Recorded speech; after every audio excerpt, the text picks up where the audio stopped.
ये कहानी है रामनगर नाम के एक बड़े ही शांत से गांव की। मतलब एक ऐसी जगह जहां सब एक दूसरे को इतना जानते थे कि लगता था जैसे एक बड़ा परिवार हो। पर क्या सच में ऐसा था? लेकिन सोचिए, क्या हो अगर वही इंसान धोखा दे जिस पर सबसे ज्यादा भरोसा हो? यही वो सवाल है जो इस पूरी मिस्ट्री की, इस पूरे रहस्य की जड़ है। तो रामनगर की इस शांति पर समझिए एक तरह से ग्रहण लग गया। अचानक गांव में अजीब अजीब सी चोरियां होने लगी और इन घटनाओं ने हर किसी को परेशान करके रख दिया। शुरुआत तो देखिए एक छोटी सी चीज से हुई। एक चांदी का लोटा गायब हुआ, फिर एक जोड़ी पायल। लेकिन धीरे धीरे चोर की हिम्मत इतनी बढ़ गई कि सगाई की अंगूठी और अरे हद तो तब हो गई जब एक पूरी की पूरी मोटरसाइकिल ही गायब हो गई। अब गांव में एक नया हवलदार आया था। नाम था राजा। वो फौरन एक्शन में आया। उसने परेशान गांव वालों को तसल्ली दी, कहा कि चिंता मत करो, मैं हूं ना, मैं इस मामले की तह तक जाकर रहूंगा। और लोगों ने भी चलो भाई राहत की सांस ली। तो एक तरफ गांव में डर का माहौल बढ़ता जा रहा था और ठीक उसी वक्त कहानी में एक नया किरदार आता है, एक अजनबी जिसका नाम था सूरज। वो अपनी एक चमचमाती कार के साथ गांव के बाहर दिखा और बहाना ये था कि उसकी कार खराब हो गई है। तो आप देखिए सिचुएशन क्या थी।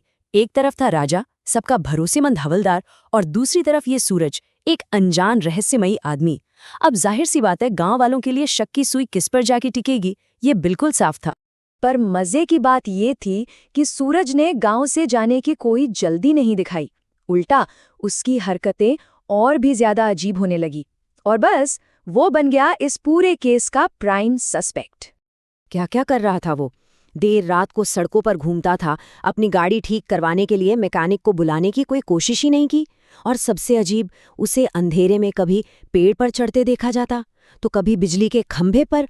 मतलब उसकी हर एक हरकत चीख चीख कर कह रही थी कि चोर यही है। अब हवलदार राजा और गांव वालों को तो पक्का यकीन हो गया कि चोर मिल गया है। तो उन्होंने फैसला किया कि अब इस अजनबी से सीधे सीधे ही निपटा जाएगा। और अब आता है कहानी का सबसे बड़ा टर्निंग पॉइंट, वो क्लाइमैक्स जिसके बारे में किसी ने दूर दूर तक सोचा भी नहीं था। तो सब ने मिलकर सूरज को उसकी कार के पास घेर लिया। हवलदार राजा ने रौब से कहा, ला चाबी दे। सूरज ने चाबी लगाई और बस एक ही घुमाव में गाड़ी का इंजन स्टार्ट हो गया। मतलब उसका झूठ पकड़ा गया। कार तो बिल्कुल ठीक थी। अब राजा ने अपना दाव खेला। पूरे गांव के सामने चिल्लाकर बोला, एक पुलिस वाले पर उंगली उठाने के जुर्म में मैं तुम्हें गिरफ्तार करता हूं। ऐसा लग रहा था मानो केस सॉल्व हो गया। लेकिन तभी सूरज ने बड़े ही शांत तरीके से एक लाइन बोली जिसने पूरा खेल ही पलट दिया। उसने कहा, असली गिरफ्तारी तो अब होगी। और बस इसी एक लाइन के साथ पूरी कहानी, पूरा का पूरा रहस्य सिर के बल खड़ा होने वाला था। सूरज ने अपना फोन निकाला और एक वीडियो प्ले कर दिया।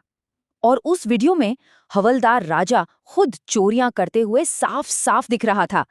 ये वही वीडियो था जिसे सूरज ने पेड़ों और खंभों पर चढ़कर खुफिया कैमरे लगाकर रिकॉर्ड किया था। पता है, सूरज का वो सारा अजीब बर्ताव असल में एक अंडर कवर ऑपरेशन था। वो कोई मामूली यात्री नहीं, बल्कि क्राइम ब्रांच का एक अफसर था।